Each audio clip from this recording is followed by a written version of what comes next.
नमस्कार। आज देश की तमाम फटाफट खबरों में आपका स्वागत है। आप न्यूज़ के चैनल इसलिए देख रहे हैं क्योंकि आपको सूचना प्राप्त करनी है, और अगर आप सूचना ही प्राप्त नहीं कर पा रहे हैं तो ऐसे चैनलों को बढ़ावा दें जिनमें आपके लिए सूचना हो। सूचना ऐसी हो जैसे किसी का पेट्रोल के दामों से बढ़ते दामों से आपके लिए उस पर बहस हो रही हो, आपके बढ़ते बच्चों की फीस से उस पर बहस हो रही हो, या आपके बच्चों की बेरोजगारी पर, फीस पर, ऐसी समस्याओं पर उन पर चर्चा की जा रही है।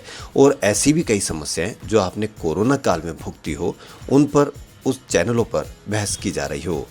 तो ऐसी बहसों में आपका भला हो सकता है, आपके बच्चों का भला हो सकता है, लेकिन ऐसी बहस चल रही हो जिनसे आपकी किसी भी समस्या का हल निकलने में कोई समाधान नहीं हो सकता, या ऐसा कुछ भी नहीं हो सकता जिससे आपको फ़ायदा हो, या आपके देश को फ़ायदा हो, या आपके बच्चों को फ़ायदा हो। तो इस प्रकार मीडिया चैनल पर देखने पर एक बार अवश्य विचार करें और उन्हीं चैनलों को बढ़ावा दें जिनमें खबरें हों आपके लिए। तो बढ़ते हैं खबरों की ओर। मुंबई में महिलाओं पर बढ़ रहे अत्याचार के बीच सोमवार यानी आज MIDC इलाके में 7 साल की बच्ची के साथ छेड़खानी का मामला सामने आया है, जिसमें पुलिस ने आरोपी को गिरफ्तार किया है। लगातार बढ़ रहे मामले को देखते हुए मुंबई पुलिस भी ऐसे मामलों को कम करने के लिए अब कई कदम उठाने जा रही है। महिला सुरक्षा को लेकर उठ रहे सवालों के बीच सोमवार को मुंबई के MIDC इलाके में 7 साल की बच्ची के साथ छेड़छाड़ का मामला आया, जिसके बाद पुलिस ने इस मामले में तुरंत कार्रवाई कर पास में ही रहने वाले आरोपी को गिरफ्तार कर लिया। आरोपी पर पोक्सो सहित कई दूसरी धाराएं लगाई गई है। मुंबई पुलिस के DCP S चैतन्य ने कहा कि पुलिस ने इस मामले में FIR दर्ज कर आरोपी को गिरफ्तार किया है। उसके खिलाफ धारा 354 और पोक्सो एक्ट के तहत मामला दर्ज किया है।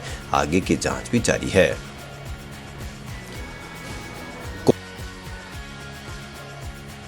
कोविड-19 संक्रमण से मरने वाले वकीलों के परिवारों के सदस्यों को 50 लाख रुपए का मुआवजा देने की याचिका सुप्रीम कोर्ट ने खारिज कर दी। सुप्रीम कोर्ट ने याचिका दाखिल करने वाले वकील पर 10,000 रुपए का जुर्माना भी लगाया है।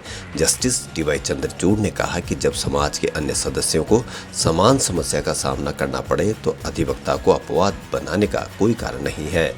कोर्ट ने फटकार लगाते हुए कहा कि आप काले कोर्ट में हैं तो इससे आपकी जान ज्यादा कीमती नहीं हो जाती है। आप वकील हैं तो इसका मतलब यह नहीं कि कुछ भी दाखिल कर देंगे। इस तरह की पब्लिसिटी इंटरेस्ट लिटिगेशन को रोकना होगा। दरअसल वकील प्रदीप कुमार यादव ने सुप्रीम कोर्ट में याचिका दाखिल कर कोविड संक्रमण से मरने वाले वकीलों के परिवारों के सदस्यों को 50 लाख रुपए का मुआवजा देने के निर्देश देने की मांग की थी। वकील ने तर्क दिया था कि सरकार महामारी के बीच समाज में अन्य समुदायों को वित्तीय सहायता प्रदान कर रही है।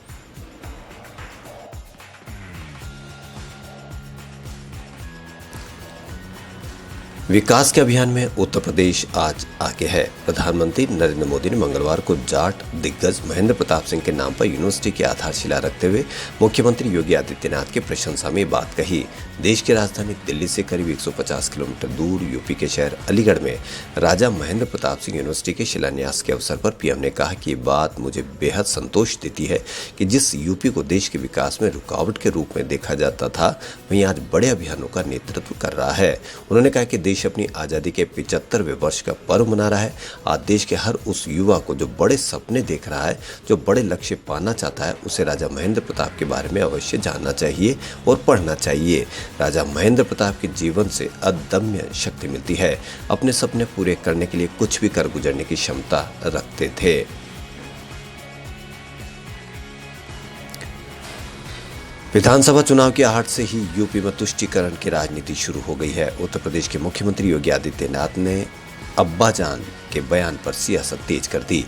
विपक्ष योगी के बयान की आलोचना कर रहा है। इसी बीच ऑल इंडिया मजलिस-ए-इत्तेहादुल मुस्लिमीन के अध्यक्ष और यूपी में सियासी जमीन तलाशने की कोशिश में जुटे असदुद्दीन ओवैसी ने योगी सरकार के कामकाज पर सवाल उठाया। उन्होंने एक के बाद एक 3 ट्वीट कर मुख्यमंत्री पर निशाना साधा और कहा कि अगर काम किए होते तो अब्बा अब्बा चिल्लाना नहीं पड़ता। असदुद्दीन ओवैसी ने CM योगी के बयान पर अपने ट्वीट में कहा कि कैसा तुष्टीकरण, प्रदेश के मुसलमानों की साक्षरता दर सबसे कम है, मुस्लिम बच्चों का ड्रॉप आउट सबसे ज्यादा है, मुस्लिम इलाकों में स्कूल कॉलेज नहीं खोले जाते, अल्पसंख्यकों के विकास के लिए केंद्र सरकार से बाबा की सरकार को 16,207 लाख मिले थे, बाबा ने सिर्फ 1,602 लाख रुपए खर्च किए।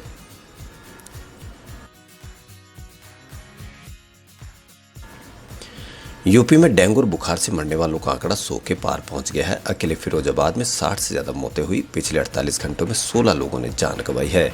यहां एक 11 साल की बहन की कुशवाहा की सोमवार को शाम फिरोजाबाद मेडिकल कॉलेज में मौत हो गई। वैष्णवी पिछले 5 दिन से मेडिकल कॉलेज में भर्ती थी। शाम को आगरा के कमिश्नर दौरे पर आए, तभी वैष्णवी को मृत घोषित किया गया। वैष्णवी की बहन आगरा कमिश्नर की गाड़ी के आगे लेट गई। परिवार का आरोप है कि वैष्णवी को सही इलाज नहीं मिला। बता दें कि पश्चिमी यूपी के अस्पताल में डेंगू के कई मरीज हैं। अस्पताल प्रभारी संगीता अनिजा ने कहा कि मरीज की हालत गंभीर थी, हमने उसे बचाने की कोशिश की, खेद है हम उसे बचा नहीं पाए।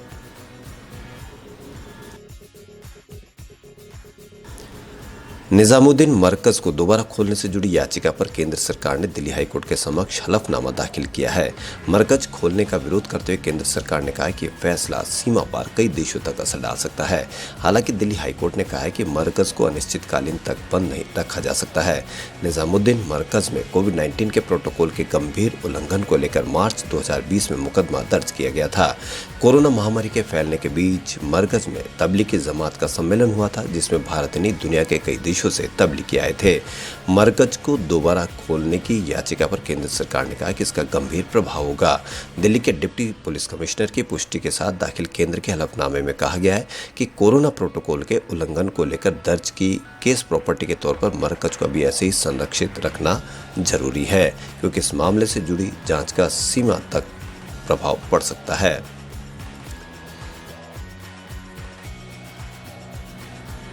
तालिबान की बुर्का और दमनकारी नीतियों के खिलाफ महिलाओं ने मोर्चा खोल दिया है। काबुल से लेकर अफगान में रह रही अफगानी महिलाएं सांस्कृतिक परिधानों के साथ अपनी तस्वीरें सोशल मीडिया पर पोस्ट कर रही है।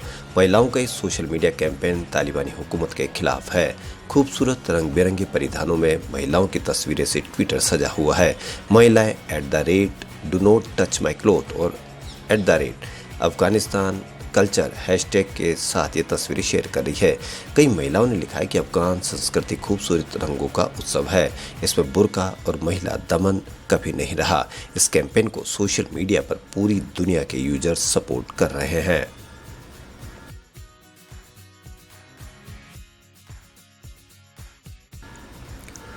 जरा कल्पना कीजिए, आप किसी मदरसे में जाते हैं, वहाँ मुसलमानों की पवित्र किताब कुरान और हदीस के बीच रामायण और गीता रखी मिलती है। मनुस्मृति और सिखों के धार्मिक ग्रंथ विराजमान है। बच्चे चौपाई और श्लोक पढ़ रहे हैं। आंगन में तुलसी लहला रही है। अगर आपसे कहा जाए कि कोई कल्पना नहीं बल्कि हकीकत है तो आपको थोड़ी हैरानी हो सकती है। दरअसल उत्तर प्रदेश के सहारनपुर में स्थित इस्लामी शिक्षा के केंद्र दारुल उलूम में कि कुछ तस्वीरें ऐसे ही किस्से बयान करती है। एक एक तस्वीरों को देखिए और इसकी पूरी कहानी समझने की कोशिश करते हैं। यहाँ इस्लामिक किताबों के बीच रामचरितमानस और वाल्मीकि रामायण जैसे हिंदुओं के ग्रंथ रखे हैं। यहाँ के कर्मचारी कहते हैं कि दोनों किताबें सिर्फ हिंदुओं के नहीं बल्कि हिंदुस्तान के पवित्र ग्रंथ हैं।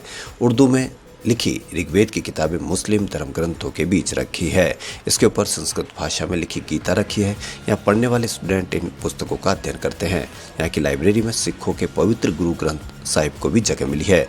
यह किताब अंग्रेजी भाषा में उपलब्ध है।